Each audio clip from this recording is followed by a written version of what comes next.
ಇದು ಶುರುವಾಗಿದ್ದು 2016ರ ಇಸವಿಯಲ್ಲಿ. ಆಗ ಉತ್ತರ ಪ್ರದೇಶದ ನೋಯ್ಡಾದ ರಿಂಗಿಂಗ್ ಬೆಲ್ಸ್ ಎಂಬ ಖಾಸಗಿ ಸಂಸ್ಥೆಯೊಂದು ಜಸ್ಟ್ 251 ರೂಪಾಯಿಗೆ ಫ್ರೀಡಮ್ 251 ಎಂಬ ಹೆಸರಿನ ಸ್ಮಾರ್ಟ್ ಫೋನ್ ವಿತರಿಸಲಿದೆ ಎಂಬ ಜಾಹೀರಾತು ನೀಡಿತ್ತು. ಇದರಲ್ಲಿ 3G network, 1.3 gigahertz quad core processor, 1GB RAM, 8GB internal storage, 1450 mAh lithium ion battery, ಹೀಗೆ ಮುಂತಾದ ಅದ್ಭುತ ಫೀಚರ್ಗಳಿವೆ ಎಂಬ ಜಾಹೀರಾತು ನೀಡಿದ್ದರು. ಹಾಗೂ 1 ಇಯರ್ ವ್ಯಾರಂಟಿಯನ್ನ ಸಹ ಕೊಟ್ಟು ದೇಶದ ಹಲವು ಕಡೆ ಇದರ ಶೋರೂಮ್ ಹಾಗೂ ಸರ್ವಿಸ್ ಸೆಂಟರ್ ಗಳನ್ನ ಸಹ ತೆರೆಯೋದಾಗಿ ಅನೌನ್ಸ್ ಮಾಡಿದ್ದರು. ಈ ಮೊಬೈಲ್ ಯಾವುದೇ ರೀತಿಯಲ್ಲೂ ಸಹ ಕೈ ಕೊಡದ ಹಾಗೆ ಸರ್ವಿಸ್ ನೀಡುವಂತೆ ಮಾಡೋದಾಗಿ ಅವರು ಮಾತು ಕೊಟ್ಟಿದ್ದರು. ಹಾಗೂ ಇದರ ರಿಪೇರಿ ಸುಲಭವಾಗುವಂತೆ ಸಾಕಷ್ಟು ಕಡೆ ಇದರ ಬ್ರಾಂಚ್ ತೆರೆಯುವ ಬಗ್ಗೆಯೂ ಹೇಳಿದ್ದರು. ಹಾಗೂ ಈ ಸ್ಮಾರ್ಟ್ ಫೋನ್ ನ ಬೆಲೆ ಕೇವಲ 251 ರೂಪಾಯಿ ಎಂದು ಘೋಷಣೆ ಮಾಡಿದ್ದರು. ಯಾವಾಗ ಈ ಜಾಹೀರಾತು ಅನೌನ್ಸ್ ಆಯಿತು, ಈ ಸಂಗತಿ ದೇಶದಾದ್ಯಂತ ಕಾಡ್ಗಿಚ್ಚಿನ ಹಾಗೆ ಹಬ್ಬತೊಡಗಿತು. ಜನರೆಲ್ಲ ಇಷ್ಟು ಕಡಿಮೆ ದರಕ್ಕೆ ಹೇಗೆ ಇವರು ಒಂದಿಡೀ ಸ್ಮಾರ್ಟ್ ಫೋನ್ ಮಾರಲು ಸಾಧ್ಯ ಎಂದು ಚಿಂತಿಸಿದ್ರು. ಕಾರಣ, ಒಂದು ಕಡಿಮೆ ದರ್ಜೆಯ ಫೋನ್ ತಯಾರಿಸಲು ಕಡಿಮೆ ಅಂದರೂ 1500 ರಿಂದ 2000 ರೂಪಾಯಿ ಖರ್ಚಾಗುತ್ತದೆ. ಹಾಗೂ ಫ್ರೀಡಮ್ 251 ತರಹದ ಫೀಚರ್ಗಳಿರುವ ಮೊಬೈಲ್ ತಯಾರಿಸಲು 5 ರಿಂದ 10 ಸಾವಿರದವರೆಗೂ ಖರ್ಚು ಬೀಳುತ್ತದೆ. ಹೀಗಿದ್ದಾಗ ಇದನ್ನ ಕೇವಲ 251 ರೂಪಾಯಿಗೆ ಇವರು ಕೊಡಲು ಹೇಗೆ ಸಾಧ್ಯ ಎಂಬುದು ಹಲವರ ಗುಮಾನಿಯಾಗಿತ್ತು. ಮೊಬೈಲ್ನ ಟೆಕ್ನಾಲಜಿಯ ಬಗ್ಗೆ ಸ್ವಲ್ಪವೇ ತಿಳಿದ ಯಾರಿಗಾದರೂ ಇದರ ಬಗ್ಗೆ ನಂಬಿಕೆ ಬರಲು ಸಾಧ್ಯವಿರಲಿಲ್ಲ. ಎಷ್ಟೋ ಜನ ಆಗ ಇದೊಂದು ಸ್ಕ್ಯಾಮ್ ಅಷ್ಟೇ ಎಂದು ಇದನ್ನ ಉಡಾಫೆ ಮಾಡಿದ್ರು. ಆದ್ರೆ ಎಲ್ಲರೂ ಹೀಗೆ ಯೋಚಿಸಬೇಕಲ್ಲ.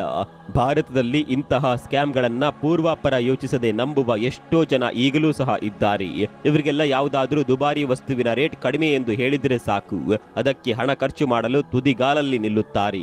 ಆಗಲೂ ಅಷ್ಟೇ, ಸಾಕಷ್ಟು ಜನ ಇದಕ್ಕೆ 251 ರೂಪಾಯಿ ತೆರಲು ಸಿದ್ಧವಾಗಿದ್ದರು. ಇದರ ಲಾಂಚ್ ಇವೆಂಟ್ ನೋಯ್ಡಾದಲ್ಲಿ ನಡೆದಿತ್ತು. ಇದು ಕೇವಲ ಖಾಸಗಿ ವಲಯದ್ದು ಮಾತ್ರವಲ್ಲದೆ ಸರ್ಕಾರಿ ಸೌಮ್ಯದ ಮಾರ್ಕೆಟಿಂಗ್ ಇರಬಹುದೆಂದು ಅನೇಕರು ಭಾವಿಸಿದ್ದರು. ಕಾರಣ, ಆಗ ದೇಶದಲ್ಲಿ ಮೇಕ್ ಇನ್ ಇಂಡಿಯಾ ಹಾಗೂ ಡಿಜಿಟಲ್ ಇಂಡಿಯಾಗಳ ಕ್ರಾಂತಿ ಏರ್ಪಡುತ್ತಿತ್ತು.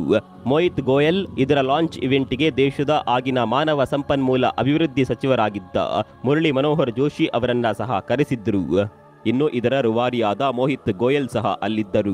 ಮುಂದೆ ಅವರು ಮಾತನಾಡಬೇಕಿತ್ತು. ಜನ ತನಗೆ ಏನೇನು ಪ್ರಶ್ನೆ ಕೇಳಬಹುದೆಂದು ಅವರಿಗೆ ಮೊದಲೇ ಅಂದಾಜಿತ್ತು.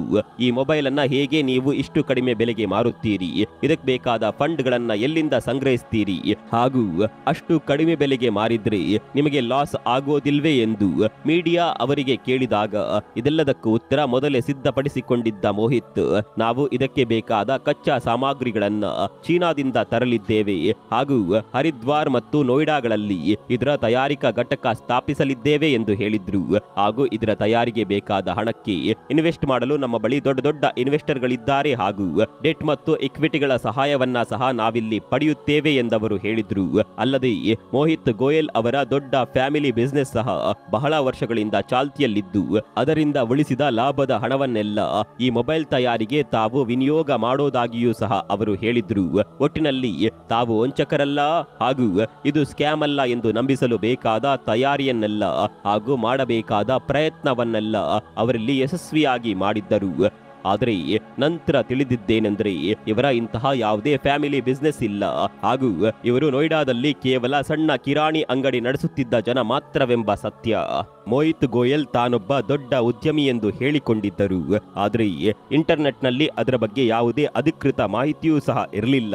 ಮೇಲಾಗಿ ಇವರು 251 ರೂಪಾಯಿಗೆ ತಮ್ಮ ಮೊಬೈಲ್ ಅನ್ನ ಪ್ರೀ ಬುಕ್ ಮಾಡಲು ಅವಕಾಶ ಕೊಟ್ಟಿದ್ದರು. ಜನ ಯಾವ ರೇಂಜ್ಗೆ ಇದನ್ನ ಬುಕ್ ಮಾಡಲು ಮುಗಿಬಿದ್ದಿದ್ರು ಅಂದ್ರೆ ಅದರ ಪ್ರೀ ಬುಕ್ಗೆ ಅವಕಾಶವಿದ್ದ ವೆಬ್ಸೈಟ್ ಕ್ರಾಶ್ ಆಗಿ ಹೋಯಿತು. ಜನ 250 ರೂಪಾಯಿ ಏನಂತಹ ದೊಡ್ಡ ಮೊತ್ತವಲ್ಲ, ಹೋದ್ರೆ ಹೋಗಲಿ ಎಂದು ಇಲ್ಲಿ ರಿಸ್ಕ್ ತೆಗೆದುಕೊಂಡಿದ್ರು. ಹಾಗೂ ಇಲ್ಲಿ ಕ್ಯಾಶ್ ಆನ್ ಡೆಲಿವರಿಯ ಆಯ್ಕೆಯೇ ಇರಲಿಲ್ಲ. ಜನರಿಂದ ಈ ರೀತಿ ಕಲೆಕ್ಟ್ ಆದ ಒಟ್ಟು ಮೊತ್ತವೆಷ್ಟು ಗೊತ್ತಾ? ಬರೋಬ್ಬರಿ 200 ಕೋಟಿ ರೂಪಾಯಿ. ಈ ಫ್ರಾಡ್ ಕಂಪನಿಯು ಜನರಿಂದ ಹೀಗೆ ಸುಲಭವಾಗಿ 100 ಕೋಟಿ ಹಣ ದೋಚಿತು. ಇನ್ನು ಇದರ ಡೆಲಿವರಿಯ ಬಗ್ಗೆ ಹೇಳೋದಾದರೆ ಕಂಪನಿಯು ನಿರ್ದಿಷ್ಟ ದಿನಾಂಕವನ್ನ ನಮೂದಿಸಿರಲಿಲ್ಲ. ಅದು ಜನರಿಗೆ ಆದಷ್ಟು ಬೇಗ ಮೊಬೈಲ್ ಡೆಲಿವರಿ ಮಾಡೋದಾಗಿ ಮಾತ್ರ ಮಾತು ಕೊಟ್ಟಿತ್ತು. 250 ರೂಪಾಯಿ ಕೊಟ್ಟು ಪ್ರತಿದಿನವೂ ಮೊಬೈಲ್ ಇವತ್ತು ಬರಲಿದೆ ಆವತ್ತು ಬರಲಿದೆ ಎಂದು ಕಾದಿದ್ದೇ ಆಯ್ತು. ಆದರೆ ಯಾವುದೇ ಮೊಬೈಲ್ ಯಾರೊಬ್ಬರ ಕೈಗೂ ಬಂದು ಸೇರ್ಲೇ ಇಲ್ಲ. ಸಾಲದಕ್ಕೆ ಕಂಪನಿಯು ತನ್ನ ಡೆಲಿವರಿ ದಿನಾಂಕವನ್ನ ಮುಂದೆ ತಳ್ಳುತ್ತಲೇ ಬಂದಿತ್ತು. ಮುಂದೆ ಈ ಕಂಪನಿಯ ತರಲೆ ವ್ಯವಹಾರ ಹಾಗೂ ಮೇಲಿಂದ ಮೇಲೆ ಇದು ಹೇಳುತ್ತಾ ಬಂದ ಸುಳ್ಳುಗಳಿಂದಾಗಿ ಇದೊಂದು ದೊಡ್ಡ ದೊಡ್ಡ ಸ್ಕ್ಯಾಮ್ ಎಂದು ಜನರಿಗೆ ಅರಿವಾಗ್ತಾ ಹೋಯಿತು. ಬುಕ್ ಮಾಡಿ ದಿನಗಳು, ವಾರಗಳು, ತಿಂಗಳುಗಳೇ ಉರುಳಿದ್ರು ಯಾವುದೇ ಮೊಬೈಲ್ ಕೈ ಸೇರದಾದಾಗ ಜನ ಒತ್ತಡ ಹೇರಿ ಈ ಕಂಪನಿಯವರಿಗೆ ಯಾವಾಗ ಮೊಬೈಲ್ ಕೊಡ್ತೀರಿ ಎಂದು ಪ್ರೆಷರ್ ಹಾಕಿ ಪ್ರಶ್ನೆ ಮಾಡಿದ್ರು. ನೀವ್ಯಾಕೆ ಸರಿಯಾದ ಸಮಯಕ್ಕೆ ಮೊಬೈಲ್ ಡೆಲಿವರಿ ಮಾಡುತ್ತಿಲ್ಲ, ಯಾಕೆ ಲೇಟ್ ಆಗ್ತಿದೆ ಎಂದು ಜನರು ಕೇಳಿದಾಗ ಕಂಪನಿಯು ಈ ಬಗ್ಗೆ ಹೊಸ ಕಥೆಯನ್ನ ಹೆಣೆಯಲು ಶುರು ಮಾಡಿತು. ಸರ್ಕಾರವು ನಮಗೆ 25,000 ಕೋಟಿ ಹಣವನ್ನ ಮೊಬೈಲ್ ತಯಾರಿಗೆ ಕೊಡುತ್ತೇನೆಂದು ಹೇಳಿತ್ತು. ಆದರೆ ಸರ್ಕಾರದಿಂದ ನಮಗಿಂದು ಯಾವುದೇ ತರಹದ ಹಣವು ಬಂದಿಲ್ಲ. ಹೀಗಾಗಿ ಮೊಬೈಲ್ ಮ್ಯಾನುಫ್ಯಾಕ್ಚರಿಂಗ್ ತಡವಾಗ್ತಿದೆ ಎಂದು ಅವರು ಪ್ರತ್ಯುತ್ತರ ನೀಡಿದ್ರು. ಇಂತಹ ನೆವಗಳನ್ನೆಲ್ಲ ಅದು ಕೊಡಲು ಶುರು ಮಾಡಿದಾಗ ಜನರಿಗೆ ಇದೊಂದು ಸ್ಕ್ಯಾಮ್ ಅಲ್ಲದೆ ಬೇರೇನೂ ಅಲ್ಲ ಎಂದು ಅರ್ಥವಾಗಿ ಹೋಯಿತು. ತಾವು ತೆತ್ತ 251 ರೂಪಾಯಿ ನಮಗಿನ್ನೂ ಎಂದಿಗೂ ಸಹ ವಾಪಸ್ ಬರೋದಿಲ್ಲ ಎಂದು ಜನ ಅರ್ಥ ಮಾಡಿಕೊಂಡ್ರು. ಈ ರಿಂಗಿಂಗ್ ಬೆಲ್ಸ್ ಸಂಸ್ಥೆಯು ಕೇವಲ ಜನರಿಗೆ ಮಾತ್ರವಲ್ಲದೆ ತನ್ನ ಡಿಸ್ಟ್ರಿಬ್ಯೂಟರ್ಸ್ ಹಾಗೂ ಕಸ್ಟಮರ್ ಸರ್ವಿಸ್ ಪ್ರೊವೈಡರ್ ಸಂಸ್ಥೆಗಳಿಗೂ ಸಹ ಮೋಸ ಮಾಡಿತ್ತು. ಇದು ತನ್ನ ಒಬ್ಬೊಬ್ಬ ಇನ್ವೆಸ್ಟರ್ ಹಾಗೂ ಹಂಚಿಕೆದಾರರಿಂದಲೂ ಸಹ ತಲಾ 20 ಲಕ್ಷ ರೂಪಾಯಿಗಳನ್ನ ತೆಗೆದುಕೊಂಡಿತ್ತು. ಒಟ್ಟಿನಲ್ಲಿ ಇದು ಕೇವಲ 145 ಕೋಟಿ ರೂಪಾಯಿಗಳ ಹಗರಣ ಮಾತ್ರವಾಗಿರದೆ ಒಟ್ಟು 200 ಕೋಟಿಗೂ ಹೆಚ್ಚಿನ ಮೊತ್ತದ ಸ್ಕ್ಯಾಮ್ ಆಗಿತ್ತು. ಇದು ಜನರ ಬಳಿ ಕೇವಲ ಒಬ್ಬೊಬ್ಬರಿಂದ ತಲಾ 250 ರೂಪಾಯಿ ದೋಚಿತ್ತು. ಆದರೆ ಇದು ಹಂಚಿಕೆದಾರರಿಂದ ದೋಚಿದ ಹಣ ಇಷ್ಟು ಕಡಿಮೆ ಮೊತ್ತದ್ದಾಗಿರಲಿಲ್ಲ. ಯಾವಾಗ ಇವರು ಮೊಬೈಲ್ ತಯಾರಿ ಶುರು ಮಾಡಲಿಲ್ವೋ ಆಗ ಹಂಚಿಕೆದಾರರು ಇವರ ವಿರುದ್ಧ ಹಾಗೂ ಈ ಕಂಪನಿಯ ಹಿಂದಿದ್ದ ದೊಡ್ಡ ದೊಡ್ಡ ರೂವಾರಿಗಳೆಲ್ಲರ ಮೇಲೆ ವಂಚನೆಯ ದೂರು ದಾಖಲು ಮಾಡಿದ್ರು.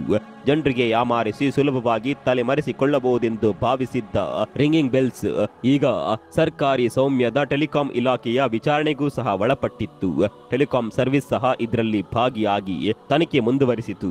ತನಿಖೆಯ ವೇಳೆ ಅಂದು ಲಾಂಚ್ ಇವೆಂಟ್ ನಲ್ಲಿ ಇವರು ತೋರಿಸಿದ್ದು ಫ್ರೀಡಮ್ 251 ಮಾಡೆಲ್ ನ ಮೊಬೈಲ್ ಅಲ್ಲ, ಬದಲಿಗೆ ಅದು ಚೀನಿ ಪ್ರಾಡಕ್ಟ್ ಆದ ಆಡ್ಕಾಮ್ ನ ಒಂದು ಸ್ಮಾರ್ಟ್ ಫೋನ್ ನ ಮಾಡೆಲ್ ಎಂದು. ಅದನ್ನೇ ತಮ್ಮ ಫ್ರೀಡಮ್ 251 ಮಾಡೆಲ್ ಎಂದು ನಂಬಿಸಲು ಇವರು ಅದರ ಒರಿಜಿನಲ್ ಹೆಸರಿನ ಮೇಲೆ ವೈಟ್ನರ್ ಹಾಕಿ ಅದನ್ನ ಮರೆಮಾಚಲು ಯತ್ನಿಸಿದ್ದರು. ಯಾವಾಗ ಈ ಸತ್ಯ ಸಂಗತಿ ಬಯಲಾಯಿತು ಆಗ ಕಂಪನಿಯವರು ತಾವು ಜನರಿಂದ ಪಡೆದ ಹಣವನ್ನ ಅವರವರ ಖಾತೆಗೆ ಆನ್ಲೈನ್ ಮೂಲಕ ವಾಪಸ್ ಮಾಡುತ್ತೇವೆಂದು ಸಹ ಹೇಳಿತು. ಆದರೆ ಇದರ ಹಿಂದಿನ ಎಲ್ಲ ಫೇಕ್ ಹೇಳಿಕೆಗಳ ಹಾಗೆ ಇದು ಸಹ ಸುಳ್ಳೆಂದು ಸಾಬೀತಾಯಿತು. ಈ ಸಂಸ್ಥೆಯು ಯಾರಿಗೂ ಸಹ ಅವರ ಹಣವನ್ನ ವಾಪಸ್ ಮಾಡಲೇ ಇಲ್ಲ. ನಿಧಾನವಾಗಿ ಇದರ ರೂವಾರಿಗಳು ಹಾಗೂ ಪ್ರಮೋಟರ್ಗಳೆಲ್ಲ ಎಸ್ಕೇಪ್ ಆಗಲು ಶುರು ಮಾಡಿದ್ರು. ಆಗ ತನಿಖೆ ಜೋರಾಗಿ ನಡೆದು ಕೊನೆಗೂ ಇದರ ಪ್ರಮುಖ ವ್ಯಕ್ತಿಯಾಗಿದ್ದ ನೋಯ್ಡಾದ ಮೋಹಿತ್ ಗೋಯಲ್ ರನ್ನ 2017 ಫೆಬ್ರವರಿಯಲ್ಲಿ ಹಿಡಿದು ಅರೆಸ್ಟ್ ಮಾಡಲಾಯಿತು. ಈ ರೀತಿ ಒಂದು ದೊಡ್ಡ ಸ್ಕ್ಯಾಮ್ ಜನರ ಮುಂದೆ ಬಟಬಯಲಾಗಿತ್ತು. ನೀವು ಕೂಡ ಈ ಫೋನ್ಗೆ ಅಪ್ಲೈ ಮಾಡಿದ್ರೆ, ಈ ವಿಚಾರದ ಬಗ್ಗೆ ನಿಮಗೂ ಕೂಡ ಗೊತ್ತಿದ್ರೆ ಕಮೆಂಟ್ ಮಾಡಿ.